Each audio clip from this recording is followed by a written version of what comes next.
చరిత్రలోనే సొంత భూమిని కన్న తల్లిలాగా భావించే మా రైతులు 96% మేము భూమి ఇస్తున్నామని సంతకాలు పెట్టి కాగితాలు ఇస్తే మొన్నటి కేబినెట్లో ఎకరాకి 20 లక్షల రూపాయల ఇవాళ నష్టపరిహారం మక్తల్ నారాయణపేట కొడంగల్ ప్రాజెక్టుకు మనం మంజూరు చేసుకున్నాం.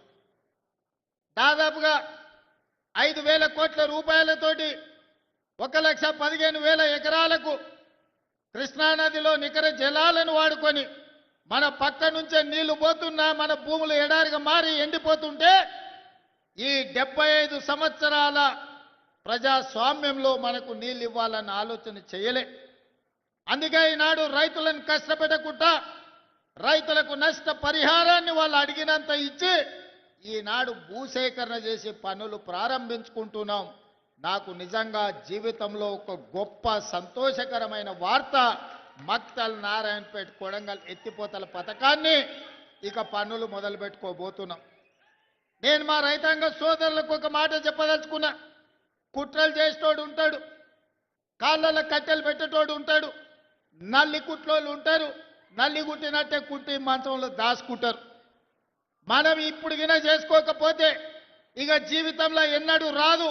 2014 నాడు వచ్చిన 69 జీవో 2024 వరకు అది ఎక్కడనో పాతాళానికి తొక్కివేయబడ్డది. మళ్ళీ మనకు అవకాశం వస్తేనే తెర మీదకి వచ్చింది. ఈనాడు 69 జీవో ద్వారా మక్తల్ నారాయణపేట కొడంగల్ నియోజకవర్గానికి నీళ్లు తెచ్చుకునే అవకాశం వచ్చింది. నేను చెప్తున్న దండు కట్టండి, గుంపు కట్టండి, ఎంబడుండి పని చేపించుకోండి. ఎవడన్నా కాంట్రాక్టర్ అధికారు రాత్రి పగలు రోజుకి 24 గంటలు 2 సంవత్సరాలలో ఈ ప్రాజెక్టును పూర్తి చేయకపోతే ఈపు విమాన మూత మోగుతుందని మా యువకులు దండు కట్టి మక్తల్ నారాయణపేట కొడంగల్ ప్రాజెక్టును పూర్తి చేయించుకోండి.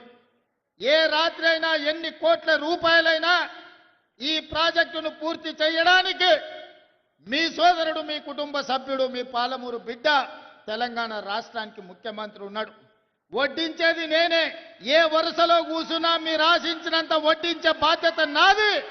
ఈ ప్రాంతాన్ని పైరు పంటలతో పండించే బాధ్యత నాది. పాడి పంటలు పాలమూరులో పండాలి, ఈ దేశానికి ఆదర్శంగా ఉండాలి. దానికి మా యువకులు నడుము బిగించాలి. అదేవిధంగా ఇరిగేషనే కాదు, ఎడ్యుకేషన్ని కూడా ఒక ప్రాధాన్యత కింద తీసుకున్నాం. మనం వెనుకబడడానికి, మన పిల్లలు వలసలు కూలీలు కావడానికి కారణం మన పిల్లలు ఉన్నత చదువులు చదువుకోకపోవడం, మన పిల్లలు బడికి పోకపోవడం, మన పిల్లలకు నాణ్యమైన విద్య అందకపోవడం. తద్వారా ఈ ప్రాంతంలో ఉన్న పేదలు 90% ఎస్సీ, ఎస్టీ, బీసీ, మైనారిటీ పిల్లలు ఎవరైతే ఉన్నారో ఈరోజు చదువుకు దూరమైనరు, వ్యవసాయ కూలీలుగా మారిన, వలసలు పోతున్నారు. ఈ సమస్యను గుర్తించినాం కాబట్టి తండాలలో, గూడాలలో, మారుమూల పల్లెలో ప్రతి పేదవాడి బిడ్డకు విద్యను అందించాలి. విద్య ద్వారానే వాళ్ళు గుణవంతులు, శ్రీమంతులు అవుతారని గుర్తించి ఈనాడు విద్యకు అత్యంత ప్రాధాన్యత ఇచ్చినాం.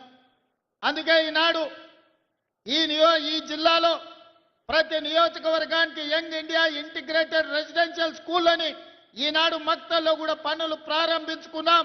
25 ఎకరాలలో భూమి అందుబాటులో లేకుంటే భూసేకరణ చేసి నష్టపరిహారం ఇచ్చి ఈనాడు 200 కోట్ల రూపాయలతోని young India integrated residential school 14 నియోజకవర్గాలలో. ఇద్దరు మనవాళ్ళు గెలవకపోయినా వాళ్ళు కూడా మనవాళ్లే, మన సోదరులే, మన పాలమూరు బిడ్డలే అని ఆనాడు 2 ఇతర పార్టీ వాళ్ళు గెలిచినా అందరికీ young India integrated residential schools 14 ఇవ్వాలి. 2,800 కోట్ల రూపాయలు చదువులకు ఖర్చు పెట్టాలి అని ఇవాళ ప్రభుత్వం నిర్ణయం తీసుకున్నది. వివక్ష చూపియలే, పార్టీల గురించి ఆలోచన చేయలే, ఎజెండాలు పట్టుకొని తిరగలే. ఎవరైనా మన వాళ్ళే, మన సోదరులే. మన జిల్లాకు, మన ప్రాంతానికి న్యాయం చేసే అవకాశం, అధికారం మన చేతిలో ఉంది. అందుకే ఈ జిల్లాలో ఎవరు ఎమ్మెల్యే అయినా వాళ్ళు నా వాళ్ళే, మన వాళ్ళే. ఆ ప్రాంతాన్ని అభివృద్ధి చెయ్యాలి అని ఈనాడు పాలమూరులో మనం నిధులను విడుదల చేసుకుంటున్నాం. మా మిత్రులు ఎన్ఎం శ్రీనివాసరెడ్డి అడిగాడు, ఐఐటి బాసరా ఆదిలాబాద్లో ఉంది. మరి వెనుకబడ్డ మన జిల్లాలో ఐఐటి పిల్లలు చదువుకోవాలి కదా, ఆ పిల్లలు ఎట్లా చదువుకుంటారు? మరి చదువుకున్నాడు కాబట్టి ఎన్ఎం శ్రీనివాసరెడ్డి వచ్చి అడిగాడు ఐఐటి కావాలని. ఎంబడే కొత్తగా ఐఐటి మంజూరు చేసి జడ్చర్ల, దేవరకద్ర, మహబూబ్నగర్ మధ్యలో ఈనాడు ఐఐటిని మనం ప్రారంభించుకున్నామంటే గ్రామీణ ప్రాంతాలలో ఉన్న రైతు బిడ్డలు ఐఐటి చదవాలి, ఐటీ నిపుణులై అమెరికాకి వెళ్ళాలి, సిలికాన్ వ్యాలీని ఏలాలి. ఈనాడు తెలంగాణ రాష్ట్రానికే కాదు దేశ అభివృద్ధిలో వాళ్ళు భాగస్వాములు కావాలని ఇవాళ ఐఐటి ఇచ్చుకున్నాం. పాలమూరు యూనివర్సిటీలో లా కాలేజ్ కానీ, ఇంజనీరింగ్ కాలేజ్ కానీ, ఇతర కాలేజీలు లేవని మన ఒబేదుల్లా కోత్వాల్ ఎన్ఎం శ్రీనివాసరెడ్డి గారు చెబితే పాలమూరు యూనివర్సిటీలో కావాల్సిన కోర్సులు, కాలేజీలు అన్ని కూడా ఈరోజు మనం మంజూరు చేసుకున్నాం. మిత్రులారా, ఇవన్నీ ఎలా సాధ్యమైనాయి? ఇవన్నీ సాధ్యమైనాయి అంటే నిండు మనసుతో మీరు ఆశీర్వదించిన కాబట్టి ఇరిగేషన్ అండ్ ఎడ్యుకేషన్ కి మొదటి ప్రాధాన్యత ఇచ్చి పాలమూరు జిల్లానే ఈ రాష్ట్రానికి, దేశానికి ఆదర్శంగా ఉండాలి అని ఇవాళ మనం అందరం ఈ కార్యక్రమాలు చేసుకుంటున్నాం.